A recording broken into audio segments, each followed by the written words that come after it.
Lo que pasa es que ahorita estoy con un virus acá en mi máquina. Por ejemplo, sale un mensaje, dice, Paolo Guerrero lo pierde todo, ¿no? Entonces, eso es, usted ha oído hablar del troyano, ¿no? ¿Ha oído hablar del virus troyano? Sí, profesor.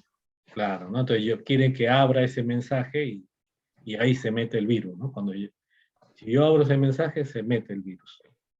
Pero bueno, no lo voy a abrir. Yo ya le he pasado el antivirus, pero bueno, parece que es muy fuerte y hay que hacer otra cosa.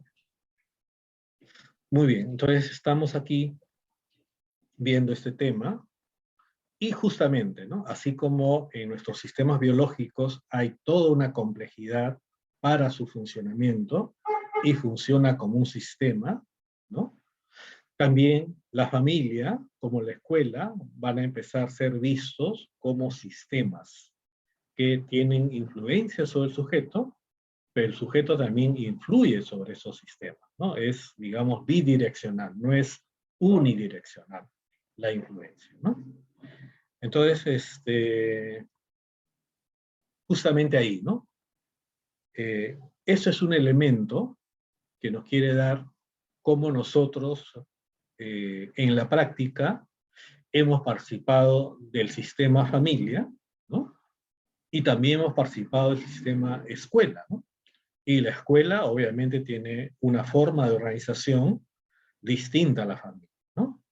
Pero hemos sido influenciados por ambos sistemas, pero a la vez, y eso es algo interesante, nosotros también podemos introducir cambios, influenciar el funcionamiento de dicho sistema, ¿no?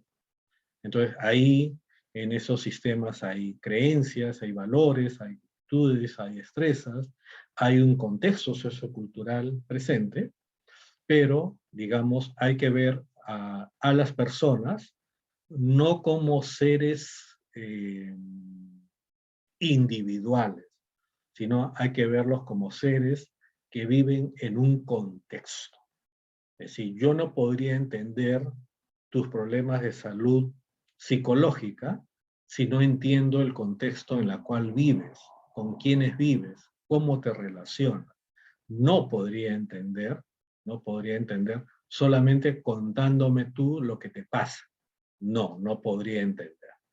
Y por lo tanto, desde un enfoque ya sistémico, hay que entender a las personas y comprender esos vínculos relacionales sistémicos que ha establecido con los diversos sistemas por los cuales hemos pasado, ¿no? Hasta el momento. Y por lo tanto, Bronfenbrenner justamente dice en su libro, ¿no? Un libro interesante que se llama Ecología Humana, justamente, ¿no? Dice, la ciencia, ¿qué es la psicología del desarrollo? Él empieza a criticar, le empieza a dar con palo a todo, ¿no? La ciencia de la conducta extraña de niños en situaciones extrañas, con adultos extraños, durante los periodos de tiempo más breves posibles, ¿no? Es decir, le empieza a cuestionar esos estudios, que pueden ser estudios muy bonitos, pero son estudios muy parciales. Estudios que no me dan cuenta de la riqueza sistémica en la cual está inmersa una persona, ¿no? Entonces, empieza a criticar que las teorías están descontextualizadas, sobre todo esas teorías que se basan en el laboratorio, esas teorías que se basan de repente en sala de observación y no en espacios reales donde las personas viven, ¿no? Y por ello él habla de concepciones unilaterales del desarrollo, ¿no? Y por lo tanto, su idea, ¿no? Su idea es la ecología del desarrollo, ¿no? La ecología. Es decir, cuando hablamos del término ecológico, de repente siempre lo vinculamos con el medio ambiente, ¿no? Pero lo ecológico tiene que ver siempre con el contexto en el cual estamos inmersos. Y por lo tanto es un elemento clave para entender y valorar el desarrollo que tiene una persona, ¿no? Entonces él empieza, y él sí da una definición, ¿no? De repente en el cuadro que ustedes van a encontrar él sí dice, ¿no? ¿Qué cosa es el desarrollo, ¿no? Para mí, el desarrollo es un cambio perdurable, ¿no? En el modo en que una persona percibe su amor y se relaciona con él. Y pongámoslo así en proceso, con un sujeto del sistema familiar. Cuando somos infantes, cuando somos niños, cuando somos adolescentes, somos jóvenes, somos adultos o ancianos, ¿se percibe de igual forma la mamá? No, profesor. No, ¿no? ¿Qué No, cambia? ¿Qué cambia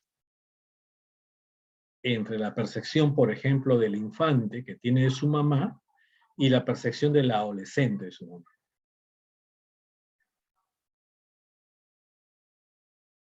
Creo que el infante depende mucho más de la mamá y el Claro, adolescente como que ya se libera poco a poco de eso, ¿no?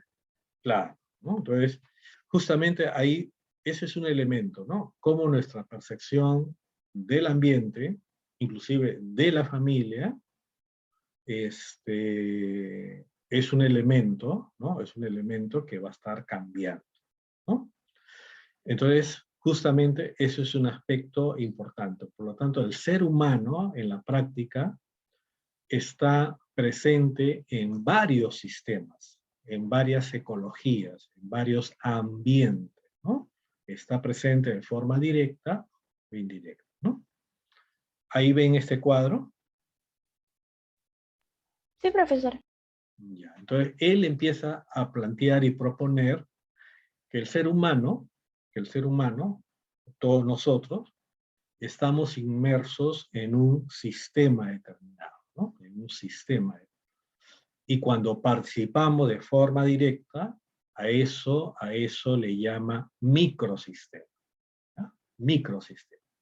Pero los microsistemas van a ser los ambientes en los cuales sí participamos, ¿no? Pero también pueden haber lo que él llama el mesosistema, el exosistema y el macrosistema, ¿ya? Y otro aspecto que él señala también es el cronosistema, el tiempo, el tiempo. Por ejemplo, ¿cómo vivenciamos el tiempo cuando éramos infantes? ¿Y cómo vivenciamos el tiempo ahora? ¿Es lo mismo?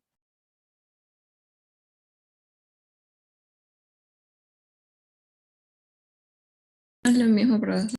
Ya no es lo mismo, ¿no? Ha cambiado. Es decir, eh, digamos, actualmente la forma como vivencias el tiempo te puede llevar a estrés.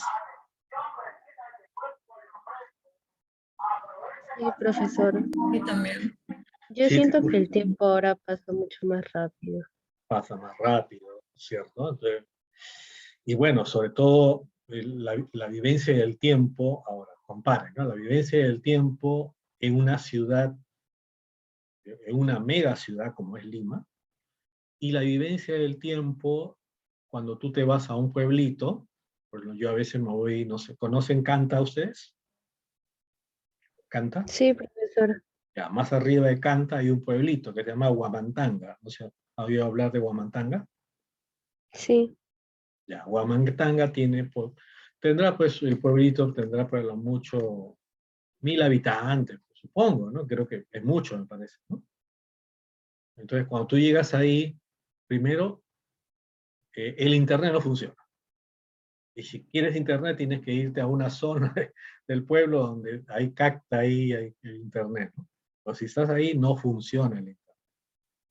Y todo es silencio, ¿no? Parece un pueblo fantasma. Entonces, la vivencia del tiempo ahí, por ejemplo, es totalmente distinta, ¿no? Es como vas a ese pueblito y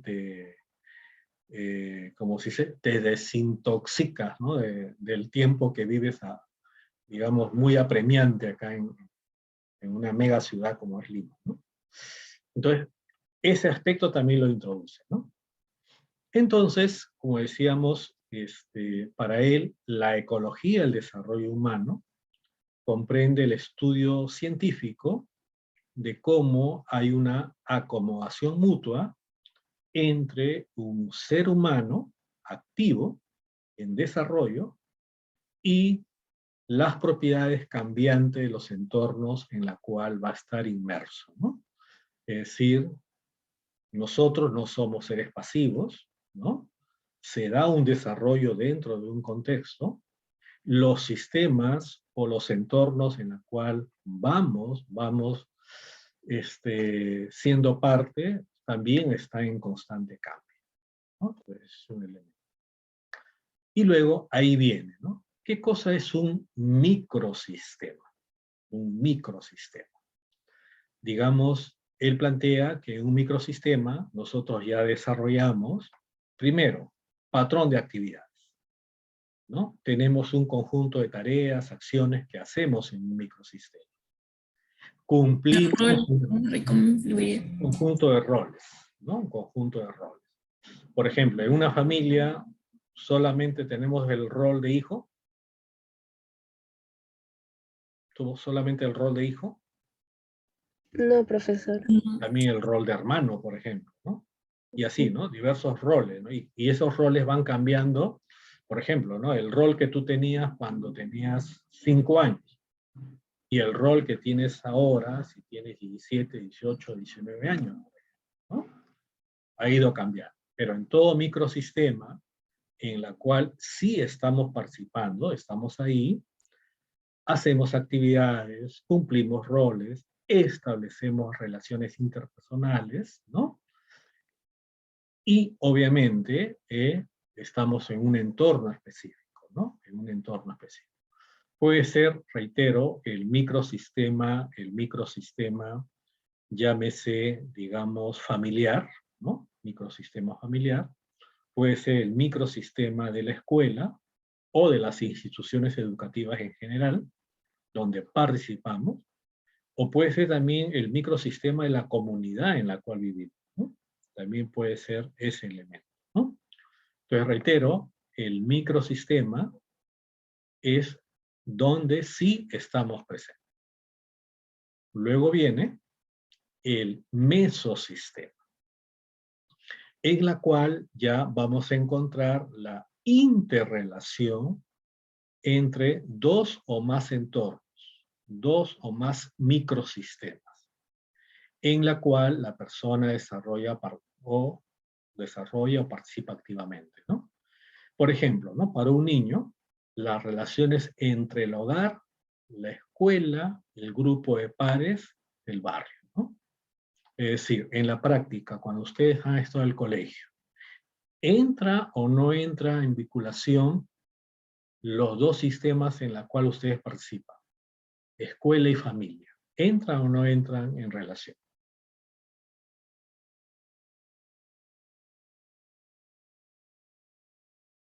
Sí, profesor. Sí, profesor. Claro, ¿no? Entonces, por ejemplo, no sé, en sus colegios había escuela para padres. Sí. Sí. ¿Y para qué se hacían? Y muchos psicólogos participan haciendo escuela para padres. ¿Para qué lo hacían la escuela para padres?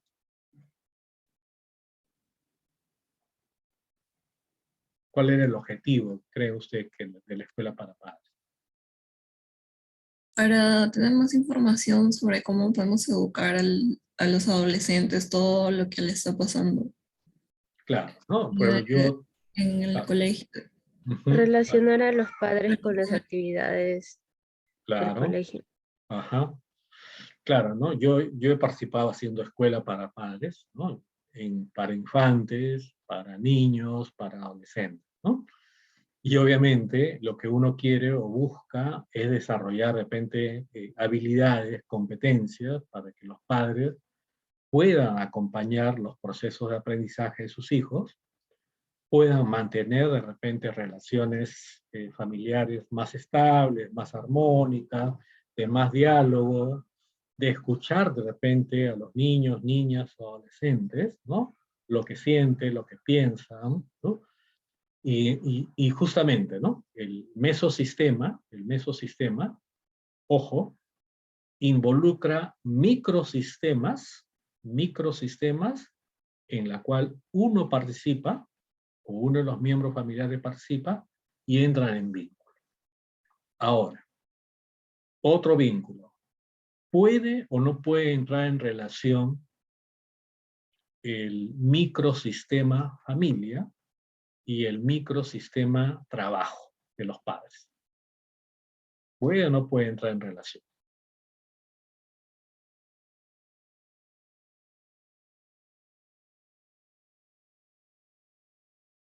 ¿Qué dicen ustedes? ¿De qué forma podría entrar en relación el microsistema trabajo de sus padres o el microsistema familiar? Y hay muchas empresas que hacen eso, ¿no?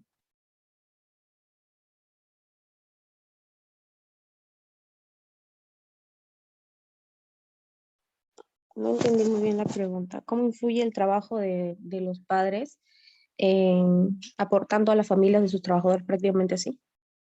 No, la idea es entender cómo entrarían en vínculo, en relación, el microsistema del trabajo de mis padres con el microsistema familiar. ¿Cómo podrían entrar en relación?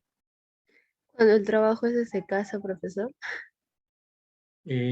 También, claro, desde casa, o también presencial, ¿no? No hay problema. Y hay muchas empresas que promueven eso, ¿no? Muchas empresas que promueven vincularse con la familia de sus trabajadores, ¿no? ¿Y qué hacen, por El ejemplo? virtual, profesor, y presencial. ¿Perdón? Creo que llevan a sus hijos al trabajo. Hay un día así. Claro, ese es uno, ¿no? Llevarlos un día al trabajo, ¿no? Para que conozcan qué hace su papá, su mamá, ¿no? Los lleva. Otra Ajá, o forma, incluso como, El entorno del trabajo. incluso también como cuando hay actividades así como Navidad o cosas así, hay algunas empresas que le dan vales a su familia para que sus hijos y sus esposas puedan ir a disfrutar de shows, cosas así. claro, porque digamos, el microsistema trabajo entiende que un trabajador, si está bien con su familia, producirá más o menos. Más, profesor. Más, ¿no? O será, su Es más productividad será, eficiente. ¿no? Pues su productividad será mejor, ¿no? Entonces, reitero, ¿no? El mesosistema son los diversos microsistemas, pero en relación, en vínculo, por ejemplo, ¿no? En vínculo. Ahora, también nosotros, los microsistema familiar puede entrar en vínculo con el microsistema de la comunidad, ¿no? Y bueno, ¿qué pasa ante un partido de fútbol, ¿no? ¿O qué va a pasar de repente el día, supuestamente creo que es 13 de junio, 14 de junio, cuando se dé el partido, el repechaje, ¿no? ¿Qué va a pasar? ¿Qué va a pasar ese día, ¿no?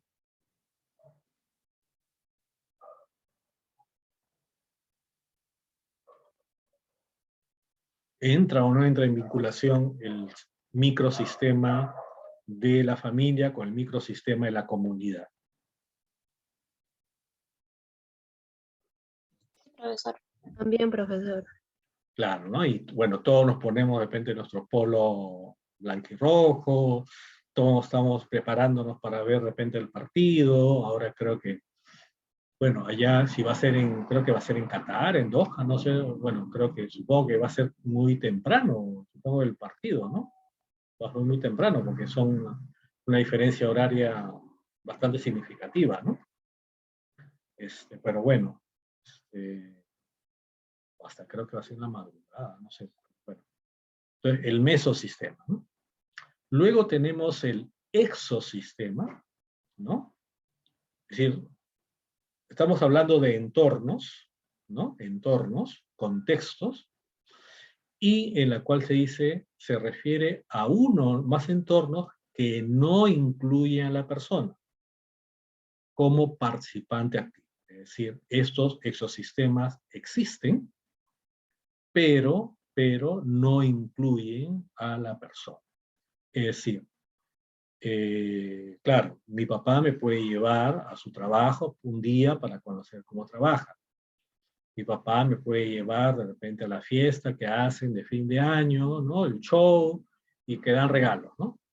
Pero yo no participo activamente de ese sistema, ¿no?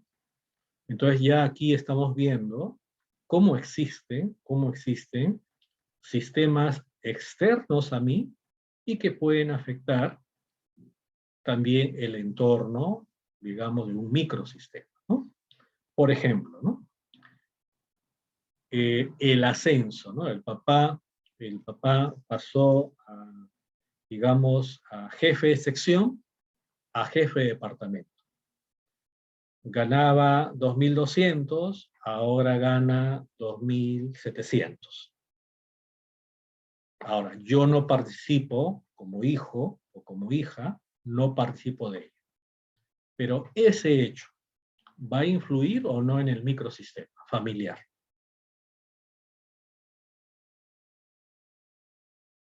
Sí, profesor. Claro, ¿no? O mi mamá, caso aquí, ¿no?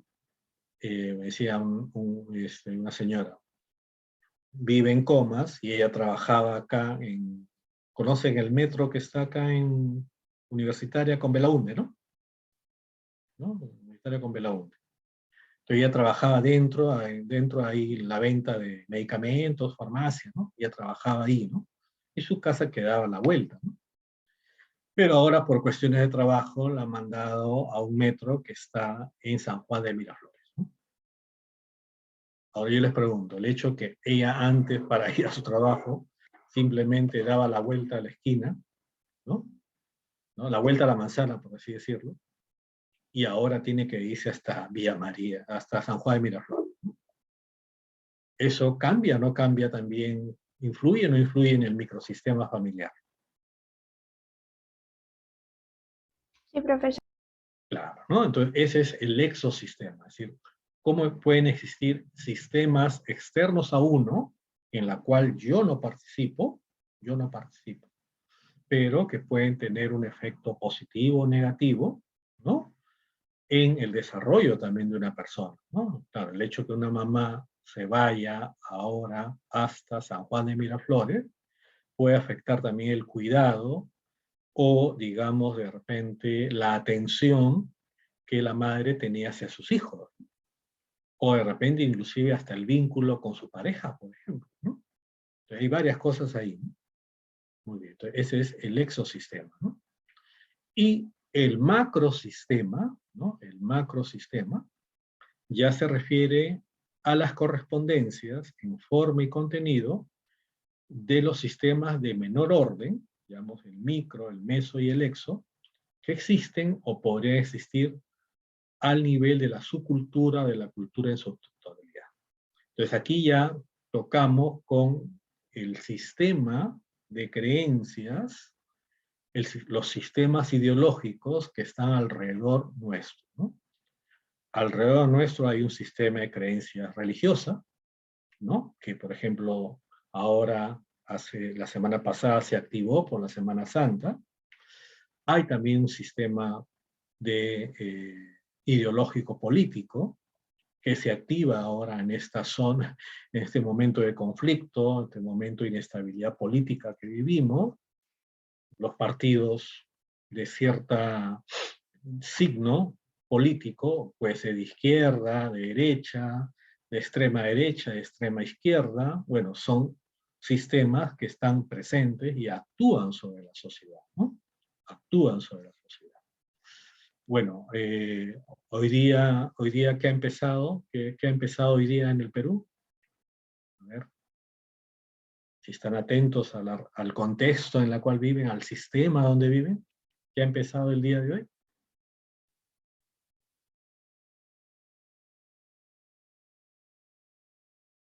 A ver, a las 1, a las 2. Profesor, ¿puede volver a repetir la pregunta, por favor? ¿Cuál? Pregunta. Perdón. ¿Qué ha empezado el día de hoy? La pregunta. ¿Qué ha empezado el día de hoy? El día de hoy, ¿qué ha empezado en el Perú? Es que va a influir sobre nuestros microsistemas, inclusive, ¿eh? El uso ahora de que no se puede usar más, ya no se usa mascarilla. Ya, ese es uno, está bien, pero eso a partir del lunes, ¿no? A partir del lunes, ¿no? El partido político. Ya, no, otra cosa, ha empezado algo, y es a nivel nacional, ¿eh? ¿Es un paro? ¿Eso es, Ya, profesor? ¿paro de qué? ¿De quiénes? De ¿En Cusco, docentes profesor? y agrarios.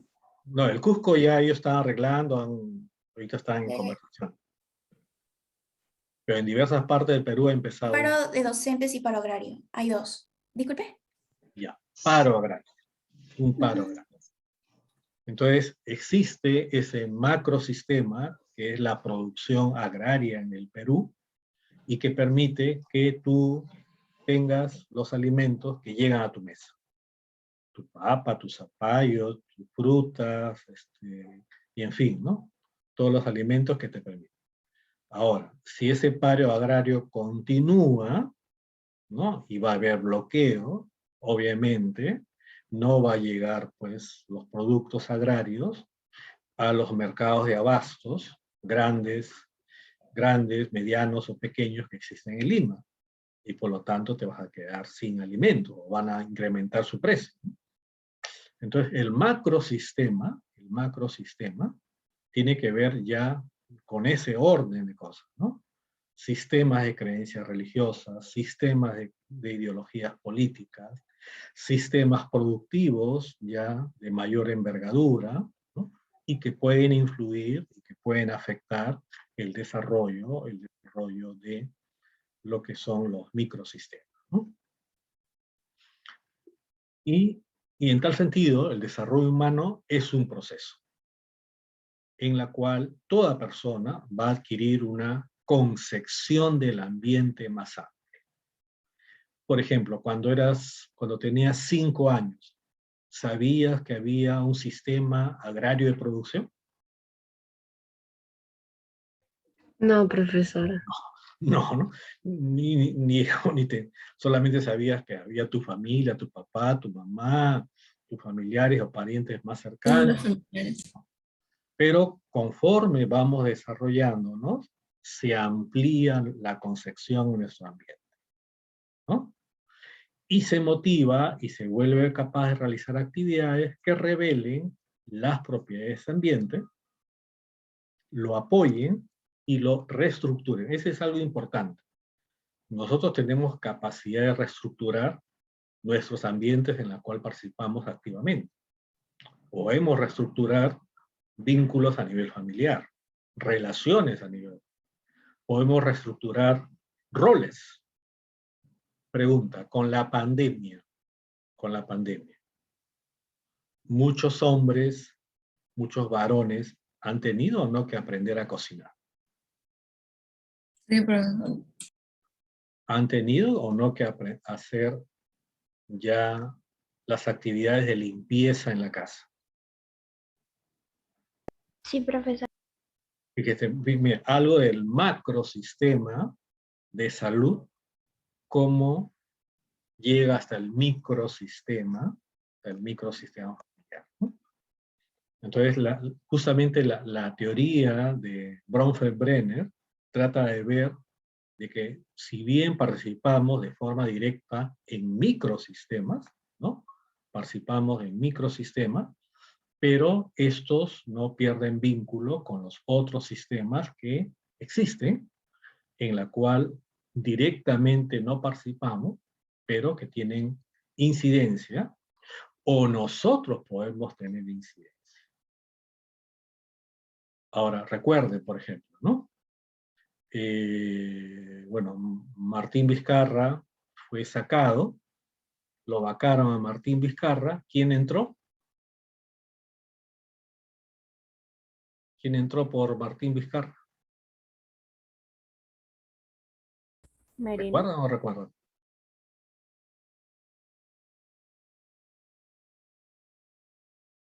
Merino, profesor. Merino. ¿Y qué pasó con Merino? Hubo Lo sacaron. una... Lo votaron. Por Claro, corrupción, ¿no? profesor. Fíjense, ¿no? Es decir, la capacidad que puede tener los microsistemas diversos, porque ahí se unieron mucho, ¿no? Microsistemas de repente de partido de izquierda, de partido de centro, de organizaciones populares, es decir, varios microsistemas pudieron influir sobre el macrosistema político. Y cayó un gobierno, ¿no? Cayó un gobierno. Fíjense ese elemento, ¿no? Es decir, podemos tener capacidad de establecer influencias, ¿no? Influencias a nivel de los sistemas que pueden aparecer externos a nosotros, ¿no?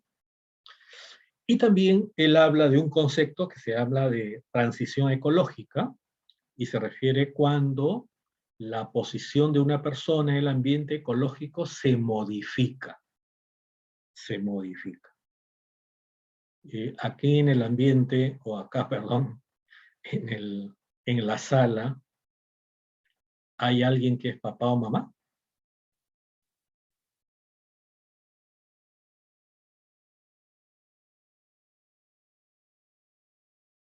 ¿Hay alguien que es papá o mamá? Bueno, en la noche tengo bastantes, ¿no? Papás y mamás. Aquí no hay, ¿no? ¿Hay alguien que es papá, tiene hijo, hija? No, ¿no? Creo que ustedes son jóvenes, ¿no? Podríamos decir que la mayoría tiene entre 18 y 19 años. ¿Estaría bien? ¿Estoy bien? Sí. Sí, Sí, profesor. Sí, profesor. profesor. Sí, ¿no? Profesor, si el papá es de unos caninos, está mejor. ¿Perdón? Ser papás caninos, o sea, de nuestras mascotitas. Allá. Entonces también, ¿no? Es decir, el cambio de rol, ¿no? Es decir, nosotros vamos a experimentar en un proceso de desarrollo, en un proceso de pertenecer a varios microsistemas, cambio de rol, ¿no? Entonces, esa transición él le llama la transición ecológica, ¿no? Y por lo tanto, las transiciones son un suceso no solo normal, sino potencialmente positivo, ¿no? Y deben conducir de manera que impulsen el desarrollo psicológico, ¿no? El cambio de roles involucra obviamente más complejidad, involucra conocer nuevos microsistemas o participar de ellos, ¿cierto? Y también ampliar nuestra visión acerca de los sistemas existentes, ¿no? Muy bien. Entonces, esta teoría amplía la visión que se tiene de desarrollo, conlleva evaluaciones más profundas acerca del desarrollo, pone énfasis en el impacto de estos ecosistemas en el desarrollo humano y permite tomar en cuenta múltiples factores para planificar el aula, ¿no? Entonces, ahí ven el cuadro, por favor.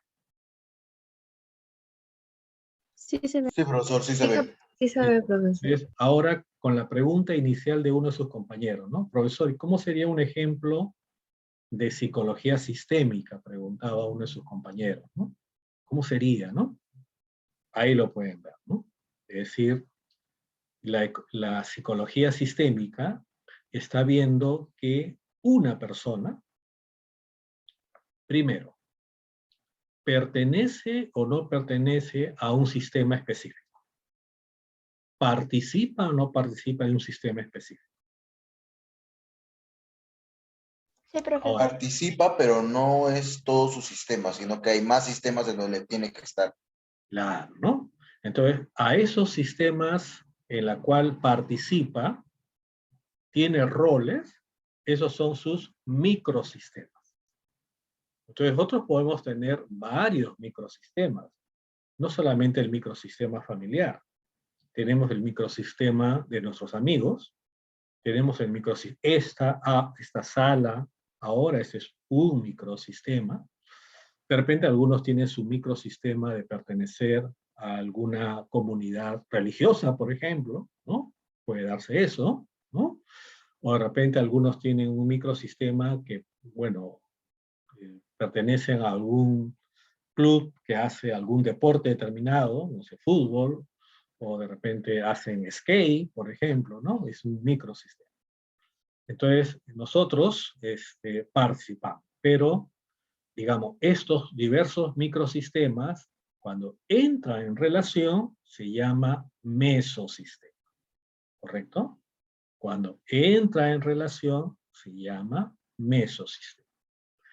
Pero también eso no involucra que existen exosistemas en los cuales no participamos, pero que pueden influir en nosotros. Claro, no participamos de las decisiones de política económica, no participamos de repente de las decisiones en cuanto a las condiciones laborales, pero influye, ¿no? Influye, ¿no? Influye. Y a nivel macro, ya mayor, ¿no? Ya hablamos de los sistemas de valores, por ejemplo, ¿no?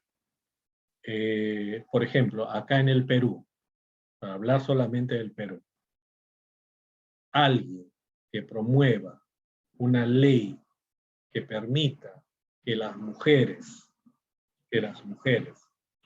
puedan tener la autonomía de decidir en cuanto a interrumpir o no su embarazo, es decir, una ley de aborto, ¿tendría alta aprobación o baja aprobación?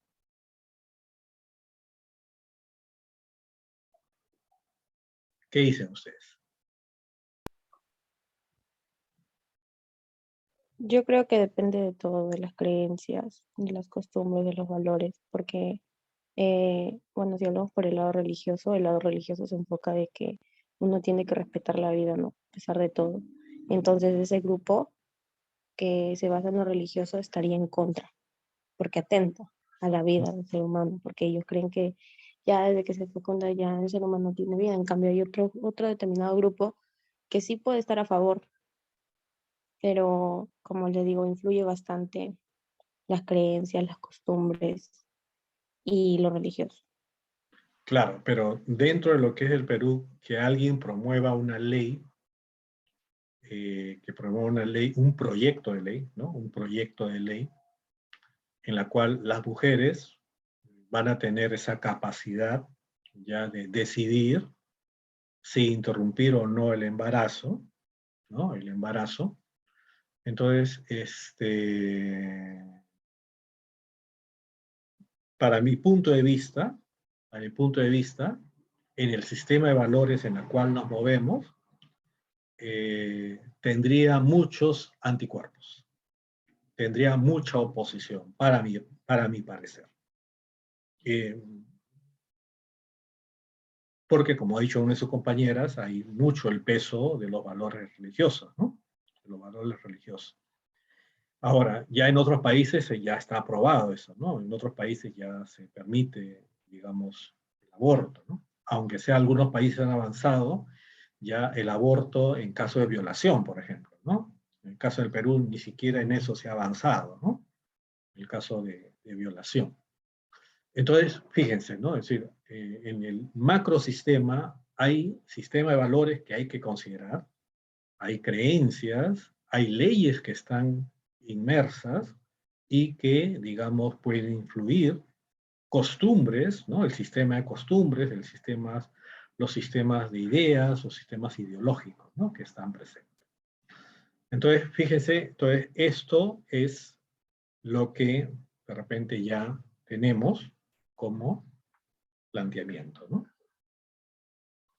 Y, a ver, esto es, perdón, ¿no?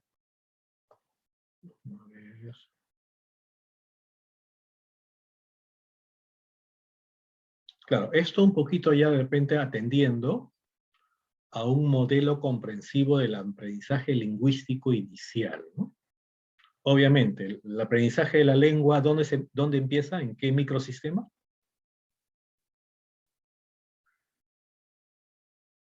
¿En qué microsistema empieza el aprendizaje del lenguaje, de la lengua? ¿Dónde se inicia? La familia. En la familia, ¿no? Ahí empieza, ¿no?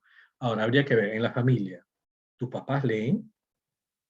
¿Cuál es la riqueza? No, profesor.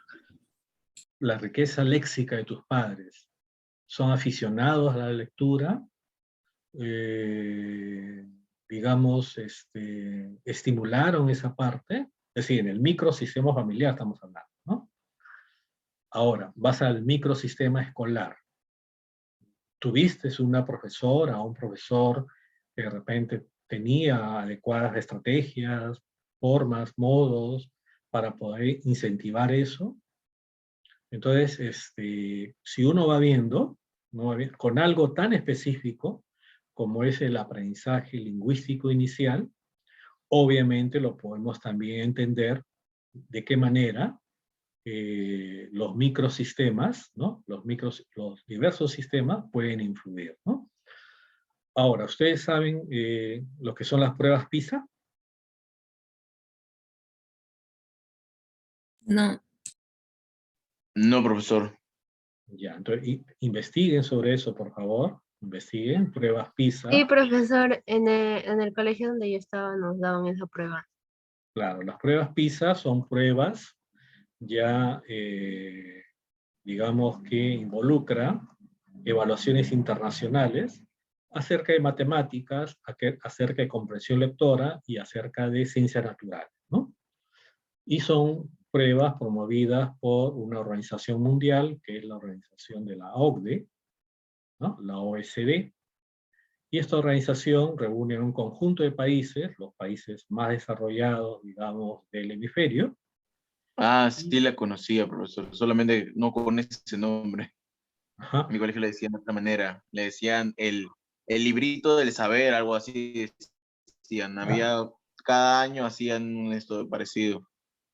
Claro, ¿no? Entonces, esta prueba hasta ahora nos sigue colocando, creo que la última fue el 2018, ya con la pandemia tocaba, creo, el 2020, pero ya no ha habido. Nos colocaba todavía en un nivel en la cual solamente creo que se llegó, no sé si a un 25, si del 100% de los escolares que habían sido evaluados, un 25 a 30% lograba comprender lo que leía. Es decir, de cada 10, solamente 3. 7, ¿qué está pasando con 7?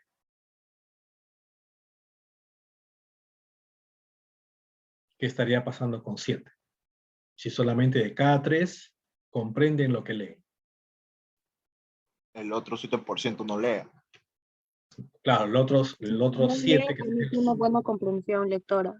claro, el otro 70% no estaría comprendiendo adecuadamente, inclusive algunos no logran comprender. Entonces todo eso son, bueno, habría que ver y revisar las políticas educativas, habría que ver si se están dando las condiciones socioeconómicas para que ello también se dé, cómo está la escuela, cómo está organizada, cómo están los maestros, en fin, ¿no? Entonces, si uno hace una revisión, digamos así, sistémica del tema, de por qué en el Perú sigue habiendo dificultades de comprensión lectora, y creo que en matemáticas el resultado era de 18 a 20%. 18 a 20% podía desarrollar un problema matemático, resolverlo, ¿no? Resolverlo. Es decir, de cada 10, solamente 2. Es decir, el 20%. En cambio, el 80% no lo está haciendo. No lo está haciendo. Entonces también habría que ver qué está pasando, ¿no? No sé si de repente con eso pude responder la pregunta inicial de cómo se aplicaría lo de la psicología sistémica.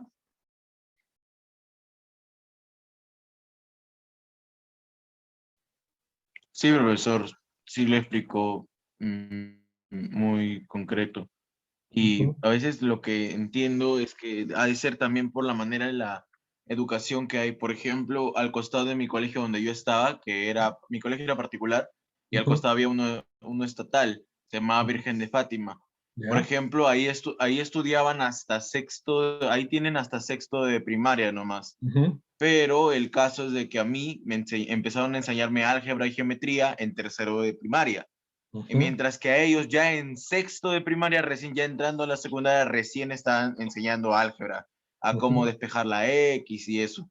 Entonces yo creo que ha de ser más bien por la educación que a veces imponen en el Estado, etc. Claro, entonces tendríamos que ver este aspecto de macrosistema que tiene que ver con las políticas educativas, digamos, cómo están, habría que ver si están adecuadas, si están afinadas, si están respondiendo a los contextos, ¿no? En fin, ¿no? Eso sí, ¿no? Por eso es importante, como se dice, tener a un buen ministro, ¿no? Tener buenos funcionarios, ¿no? Digamos, dentro de la educación, ¿no? Entonces, eso es importante, ¿no? Bien. Entonces, vamos a ver un video, un ratito.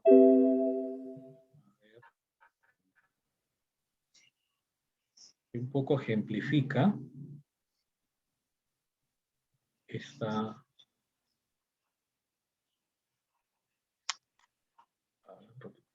Poner pausa.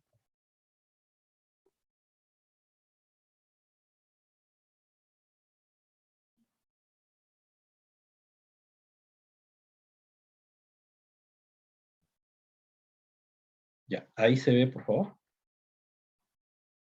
Sí, profesor. Ya, muy bien. Entonces, vamos ya a cerrar todo este ciclo que hemos hecho sobre teorías del desarrollo, bueno, con la teoría de un peruano, ¿no? Con la teoría del doctor Pedro Ortiz Cabanillas, médico, neurólogo, también psicólogo, y él también, bueno, dentro de su trabajo de investigación, su trabajo profesional, como neurólogo, neuropsicólogo, ha también sistematizado una propuesta en cuanto al desarrollo, ¿no?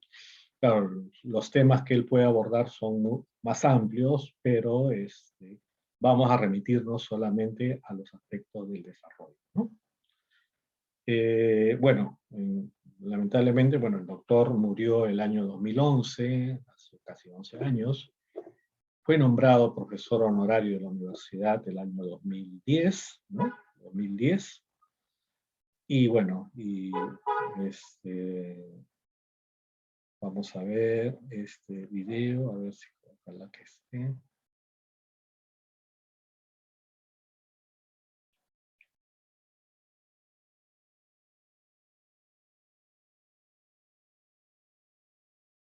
No, ya no está. Lamentablemente ya no está. Muy bien. Bien, entonces, bueno, el doctor es de Cajamarca, es el ENDIN, y bueno, la obra de él ha sido una obra fundamentalmente de poder explicar, teniendo en cuenta las bases biológicas del cerebro humano, pero también teniendo en cuenta los aspectos sociales y psicológicos, poder ya diseñar una teoría, lo que se llama la teoría informacional de la personalidad, ¿no? Y también teniendo como base la teoría de los sistemas, él empieza a ver al ser humano no de forma parcelada. La conciencia nos hace separar la personalidad, nos hace separar el lenguaje, el habla, en fin, ¿no? Cada aspecto psicológico, si bien tiene una particularidad, pero es parte de todo un sistema, ¿no? Entonces, él, digamos, va a tratar de plantear una propuesta en términos de personalidad y a la vez también una mirada acerca del desarrollo, ¿no? Entonces aquí vamos a empezar justamente con este nivel, ¿no? Con este nivel que él le llama o le denomina hipótesis de trabajo, ¿no? Hipótesis de trabajo, ¿no? Primero, ¿ustedes cómo entienden la palabra hipótesis?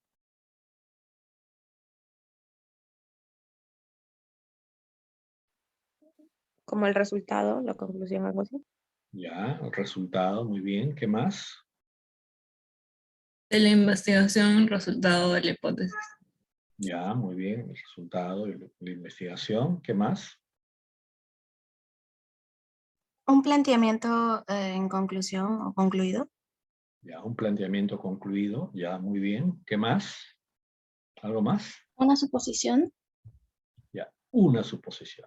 ¿Quién dijo eso, perdón? Yo, profesor. Ya, a ver, Sandra Ávila. Ya, en el plano de la investigación, en el plano científico, toda hipótesis siempre va a ser un supuesto. ¿correcto? Un supuesto, pero como estamos ya en el plano científico, como estamos en el plano de la investigación, ¿no? Un supuesto, vamos a decir aquí, a comprobar, ¿ya? Quédense con eso. Esta idea de hipótesis es una idea clave para investigación. Toda hipótesis siempre es un supuesto ¿a qué cosa? Comprobar. A comprobar. Ahora, y para comprobar, tú vas a hacer un proyecto de investigación. Tú vas a hacer ya una investigación. Pero tú tienes hipótesis de partida, ¿no? Hipótesis, ¿correcto? Entonces, las hipótesis de trabajo, es decir, todo investigador científico en cualquier área del conocimiento científico siempre plantea hipótesis, ¿correcto? Es decir, supuestos a comprobar. Ahora, obviamente, resultados de las investigaciones que tú realizas, ya obtienes resultados, ¿no? Y en ese resultado vas a poner si tu hipótesis fue o no fue comprobada, ¿no? Esos son los resultados o las conclusiones que uno puede tener a partir de un trabajo de investigación. Y podríamos decir que prácticamente la investigación científica supone todo ese esfuerzo investigativo, metodológico, para comprobar hipótesis, para comprobar esos supuestos que tú partes, ¿ya? Entonces, el doctor Ortiz plantea el 5 supuestos, ¿no? 5 puntos de partida, que él, digamos, desde un punto sistémico, no es que cada punto o cada supuesto esté separado uno del otro, no, ¿no? Sino que más bien él va a tratar de articularlos.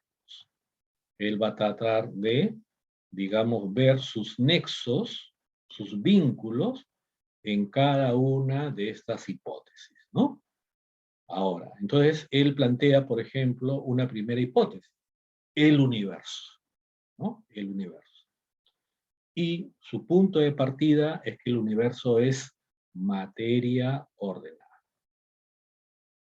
Muy bien, y esto si uno va a la astrofísica, a la astronomía, a la física de partículas, si va ya a las modernas teorías sobre el origen del universo, en efecto, ya en la ciencia se acepta que el universo, todo cuanto existe actualmente, no solamente hablamos de la Tierra por si acaso, todo cuanto existe está ordenado en procesos.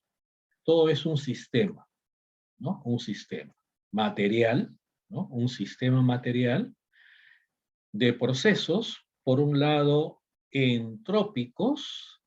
Esta palabrita es una palabrita de la física, pero entropía o entrópico, ¿qué significa? ¿Qué dice? ¿Qué significa acá? ¿Qué significa? Desorden. Desorden. Pero también en todo proceso material del universo hay procesos negaentrópicos. Eso también es un término usado en la física.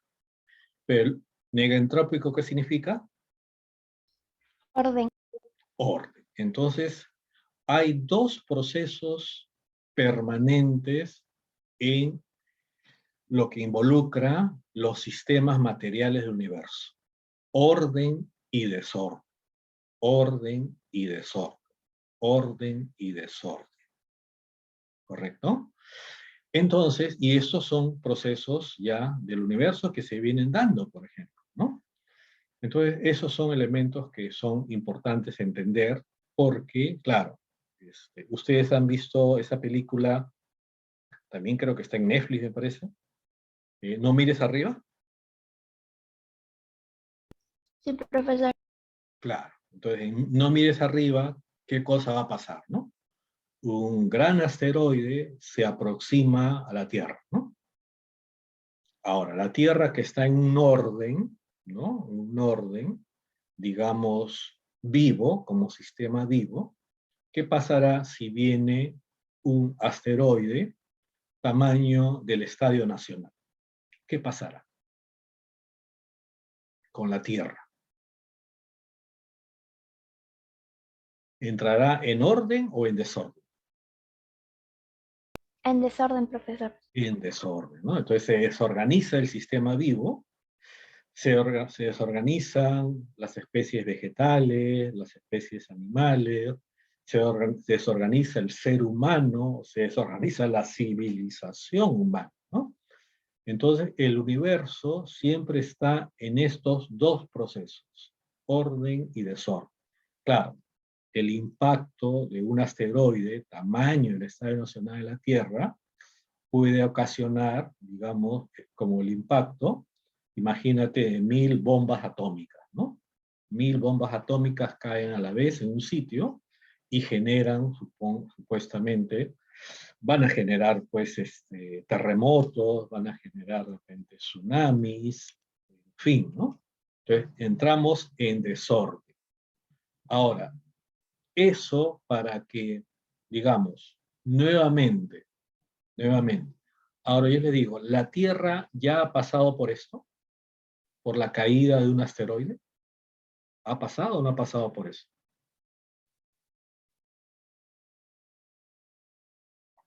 Sí, profesor. Sí, profesor. Claro, ya ha pasado, pero eso fue hace millones de años, ¿no? Creo que hace 70, 80 millones de años, ¿no? Ya ha pasado por eso, ¿no? Y eso conllevó a que ese asteroide que cayó en la península de Yucatán, en México, borrara del mapa a los dinosaurios, ¿no? ¿No? Y bueno, todas las especies vivas que estaban ahí, ¿no? Pero eso duró uno puede decir, duró unos milloncitos de años, ¿no? Pero luego del desorden que ocasionó el asteroide, ¿a qué se pasó?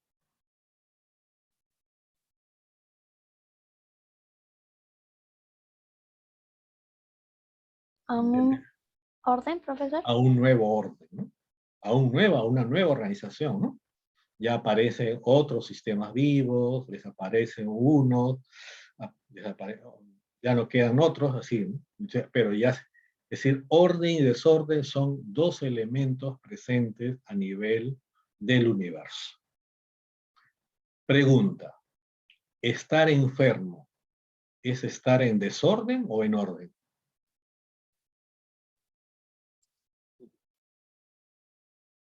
En desorden.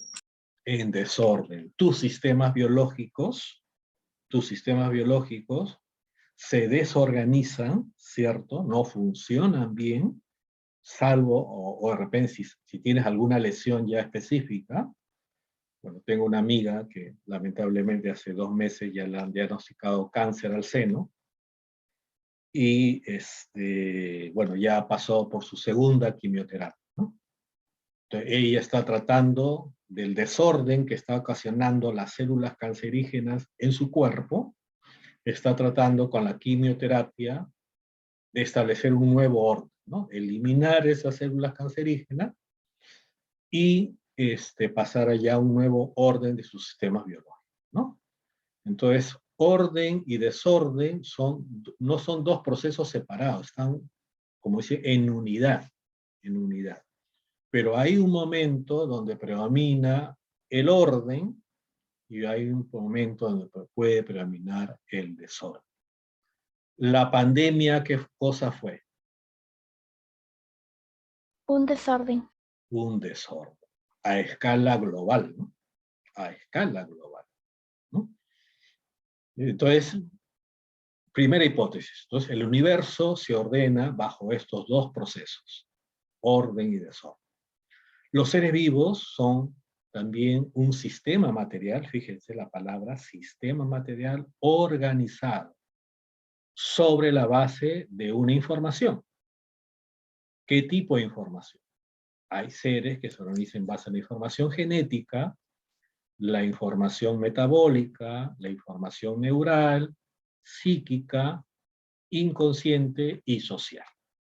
Ahora, de los seres vivos, de todos los seres vivos que existen, el ser humano tiene todos estos tipos de información. Tiene información genética, metabólica, neural, psíquica, inconsciente y social. En cambio, ¿una planta tiene genes? No. Sí, sí tiene genes. Por supuesto que Pero, tiene. profesor, Tiene genes las plantas. Y por ello, ustedes han comido, a ver, ¿han comido quinoa negra? Sí, profesor. Ya. Muchos países no se llevan la quinoa negra, se llevan el germoplasma, es decir, las raíces genéticas de la quinoa negra, y se lo llevan y lo reproducen ahora en China o en Corea del Sur. Es decir, se llevan los genes. Es decir, las plantas tienen genes. Las plantas para vivir y para captar energía y tener nutrientes, ¿cómo se llama ese proceso en las plantas?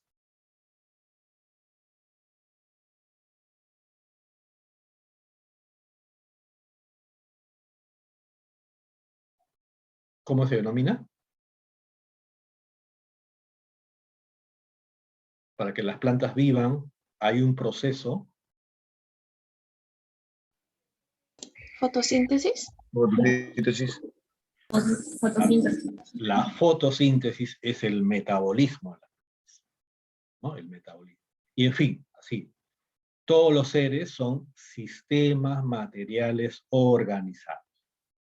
En todo el sistema vivo, por más que sea una bacteria, lo más mínima específica, tiene un tipo de información que organiza el sistema material, ¿no? Y vuelvo a decir, el caso del ser humano tiene todos estos niveles que estamos planteando.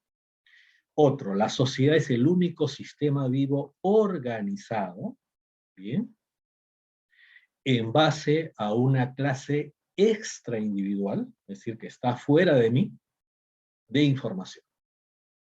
Es decir, cuando tú naces, ya dentro de ti nace la historia del Perú, dentro de ti nacen ya las costumbres peruanas, dentro de ti nacen ya las creencias peruanas, o están fuera de ti.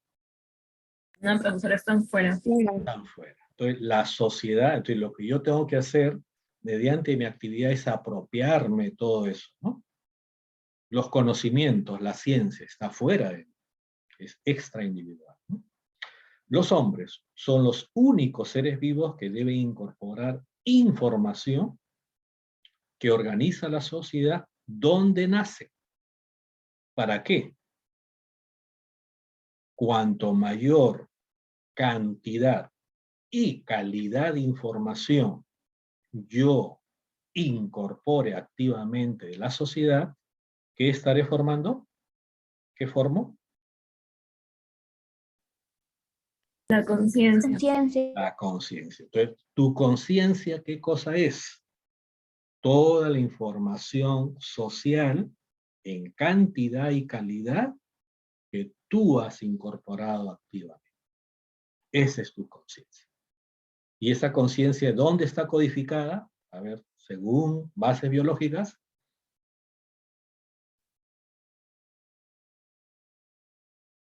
En el neocórtex. Neocórtex. Neocórtex, exactamente, en el neocórtex. Muy bien. Y la actividad consciente transforma al individuo humano en un individuo social. Ahí está, la actividad consciente. Por lo tanto, lo transforma ¿en qué cosa? En una personalidad. Entonces, esas son las 5 hipótesis. Veamos. Pueden ver ahí, ¿no? Entonces, los diversos sistemas que el doctor Ortiz trata de integrar, ¿no? Es decir, a los psicólogos, ¿cuál nos interesaría? ¿Qué sistema nos interesaría a los psicólogos?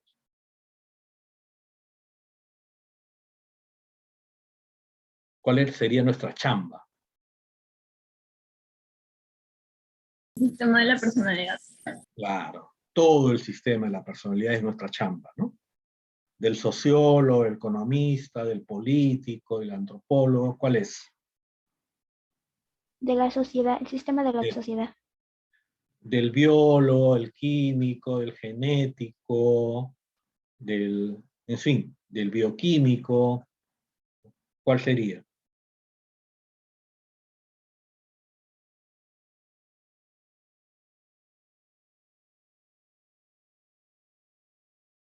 El sistema vivo.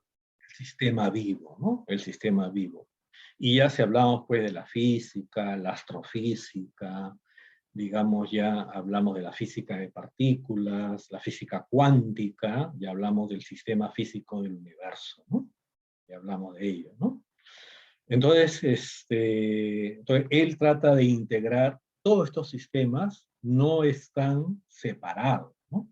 Nosotros somos, digamos, la organización material que, digamos, ha alcanzado un mayor desarrollo, ¿no?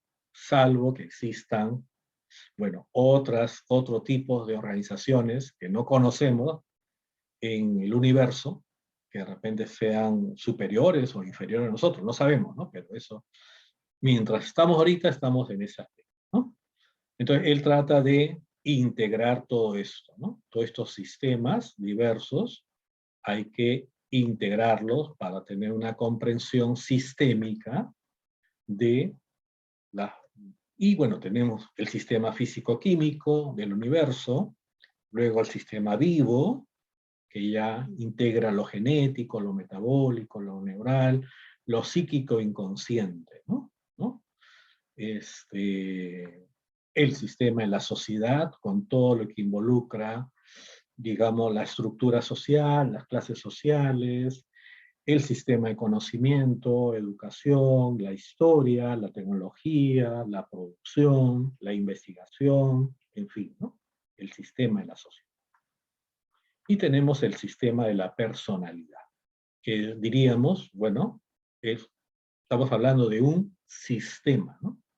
Y cuando hablamos de un sistema, hablamos de partes ordenadas, organizadas, y que tienen también una finalidad, ¿no? Un propósito.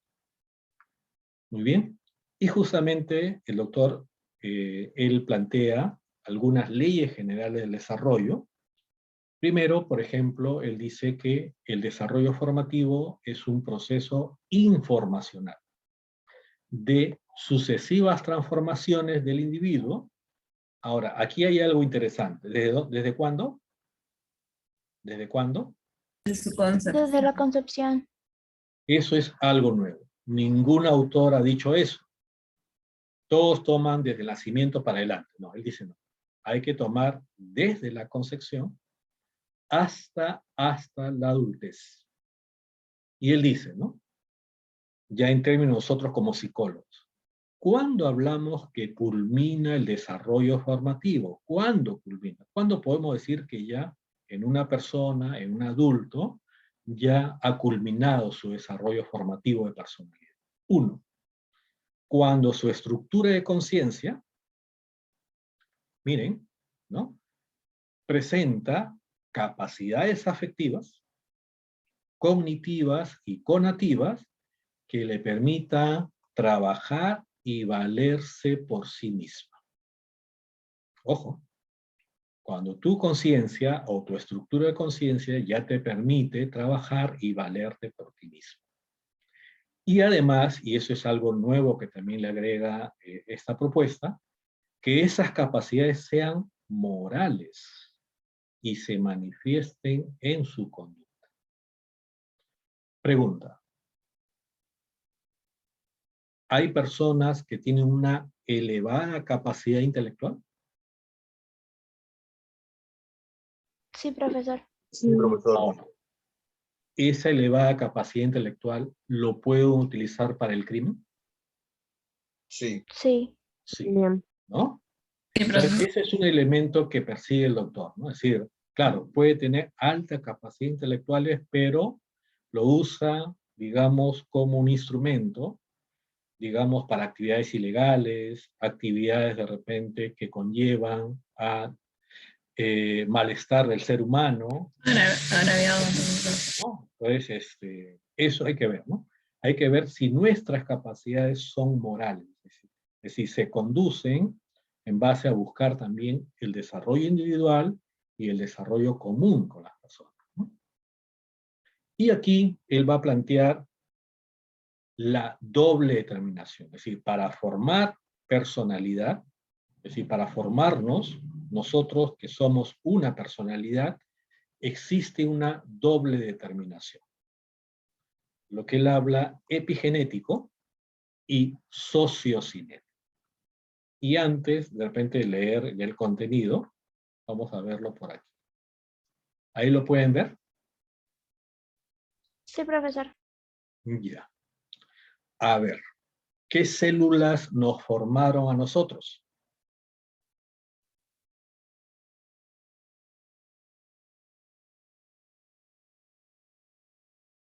Cuando se da la concepción, ¿qué células participan para formarnos a nosotros?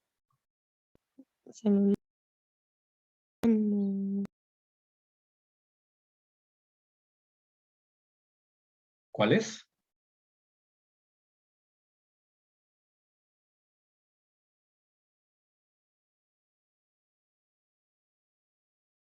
Disfunción psíquica. ¿Cuál, perdón? Disfunción psíquica. No, células. Es decir, ¿qué células de la unión de esas dos células aparecimos nosotros? Crosco. Ah, del espermatozoide y el óvulo. Y el Óvulo. el óvulo, ¿no? Entonces, primero, nosotros nos empezamos con una organización celular. Óvulo se unió con el espermatozoide y ahí aparece una nueva organización viva, un nuevo código genético, ¿cierto? Entonces empezamos lo que se llaman los procesos epigenéticos, los procesos que van en forma ascendente, desde los sistemas más básicos hasta los más avanzados, ¿correcto? Procesos epigenéticos. De las células formaron tejidos, ¿no?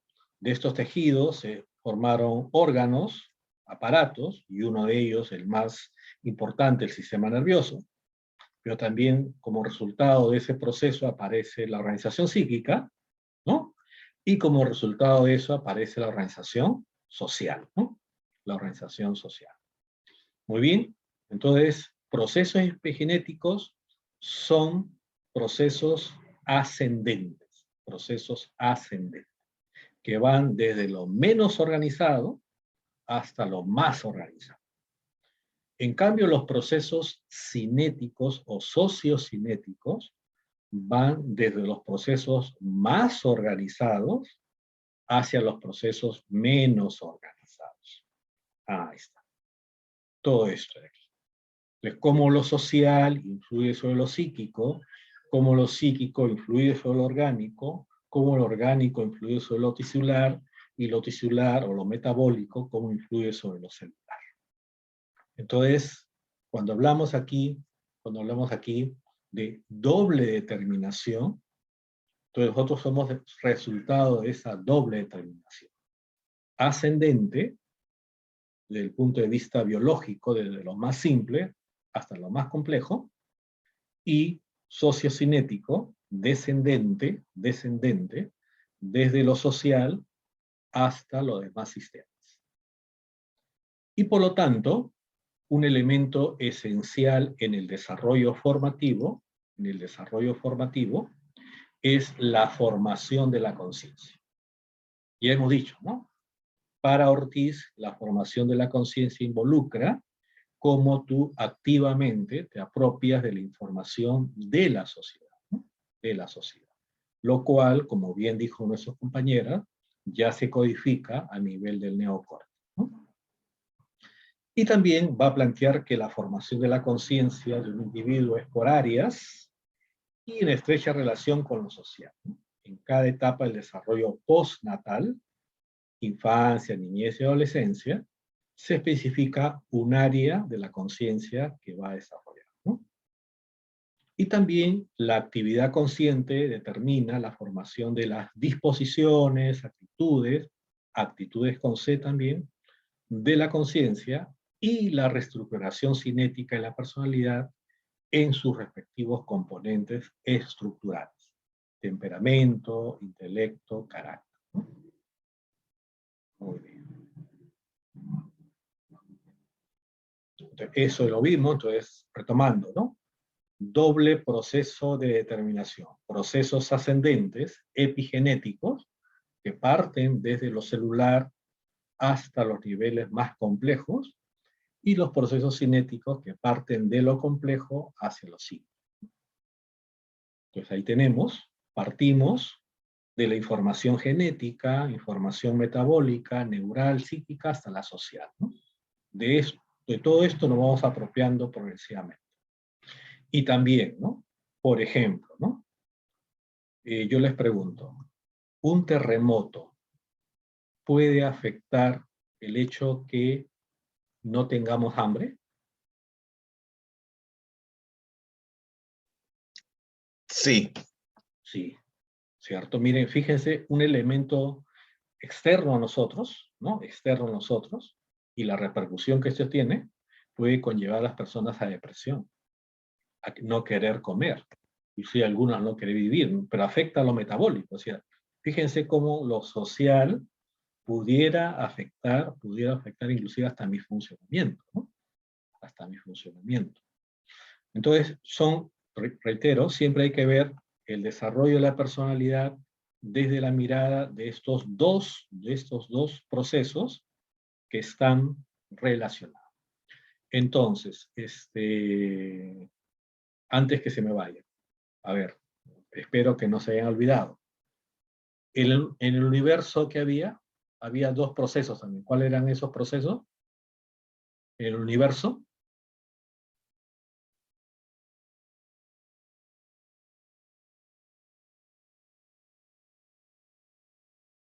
¿Cuáles eran esos dos procesos que había en el universo? No, El desorden y el orden. ¿Perdón? El desorden y el orden. El orden y el desorden, ¿no? Orden y desorden. Lo mismo, aquí también hay dos procesos que siempre van a estar en permanente interacción: procesos epigenéticos y procesos cinéticos o sociocinéticos. Y acá tenemos ya las clases de información genética, metabólica, neural, ¿no? Que vamos a ir poco a poco teniendo, ¿no? Psíquica, puede ser inconsciente, consciente, y social, ¿no? Se puede dar. Y tenemos también la propuesta de cómo el sistema de la conciencia, inclusive podemos ya establecer áreas de la corteza que tiene que ver con lo cognitivo productivo, con lo afectivo emotivo y con lo cognitivo y ¿no? Así como también el sistema de la inconsciencia, ¿no? La inconsciencia. Y aquí, ven por favor esta tabla. Sí, profesor, se ve. Sí, profesor. Ya. Entonces, el doctor lo sintetiza así, ¿no? El desarrollo de los componentes estructurales de la personalidad se da desde la concepción, desde prenatal. Y en prenatal, ¿qué se va a formar? ¿Qué se forma? El psíquico psiquismo inconsciente. Entonces, cuando un bebé nace, no sabe quiénes son su papá, no sabe que está gobernando Castillo, no sabe que aquí hay paro agrario, no sabe nada de eso, ¿no? Pero un bebé ya manifiesta estados fisiológicos de hambre, de sueño, de sed, ¿no? Y en fin, ¿no? Ya manifiesta necesidades fisiológicas.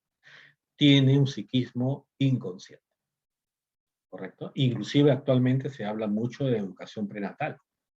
Hay ya investigaciones y trabajos en educación prenatal, por ejemplo, ¿no? Ahora, tú naces, a partir que tú naces, ya se da la infancia. Y en la infancia se forma el primer componente de la personalidad, que tiene que ver con el temperamento. Y el temperamento está vinculado a todo lo afectivo. Es decir, los aspectos afectivos de la conciencia van a configurar el temperamento. Y por lo tanto aquí es importante la educación temprana, la educación inicial. En la niñez, que va de 6 a 11, 12 años, se forma el intelecto. El intelecto. Y por lo tanto aquí el niño va a desarrollar las habilidades básicas y centrales para luego aprender otras habilidades intelectuales más complejas de la secundaria, pero las habilidades intelectuales o cognitivas de partida están en la niñez. Ahí está. Y por lo tanto hay que atender cómo va a recibir esa educación primaria, ¿no? Cómo va a recibirse ese sistema, o en el microsistema de la educación primaria, esa formación de habilidades, ¿no? Entonces se forma el segundo componente, el intelecto. Y el último componente está entre el periodo de la adolescencia y la juventud, lo que es el carácter. Y el carácter ya supone, digamos, desarrollar las actitudes de la conciencia sobre la base de la información conativa volitiva, de los procesos conativos. Y ahí va a ser importante la educación secundaria, como también la educación superior, técnica o universitaria que pueda recibir. ¿Correcto? O también la misma vida, ¿no? Pero, digamos, son elementos que están presentes. Entonces, ahí tenemos ya la propuesta de desarrollo que hace Ortiz, ¿no? Plantea los 4 momentos y en cada momento cuál es el elemento eje que resulta. De tal forma que en la infancia, fíjense, el desarrollo de los sentimientos y el temperamento, ¿qué cualidad debe desarrollar en el infante cuando sea adulto? La dignidad. La dignidad. En la niñez, el desarrollo de los conocimientos, el intelecto inteligente, las capacidades que debieran desarrollar cuando sea adulto. La autonomía. La autonomía. Y la adolescencia, desarrollar las motivaciones, desarrollar la voluntad, la moral, ¿qué debe desarrollar en el adulto? Integridad. La integridad, ¿no? Entonces tenemos ahí integridad, autonomía y dignidad como elementos que ya identifican a una persona que ha alcanzado una madurez en relación a su persona. Madurez emocional. No, no hablamos solamente de madurez emocional, ¿eh? Hablamos de madurez en el sistema de su personalidad, ya en el todo. Porque lo emocional solamente sería lo afectivo, dignidad, nada más. Eso sería. Pero cuando hablamos de desarrollo, hablamos ya, digamos, los 3 componentes, ¿no? Acá está el temperamento, acá está el intelecto y acá está el carácter, ¿no? Los 3 componentes. Muy bien, ya volvemos a esto. Y bueno, eso sería. No sé si tienen alguna consulta, alguna pregunta. Profesor, yo tengo una consulta. ¿Eso quiere decir que, por ejemplo, un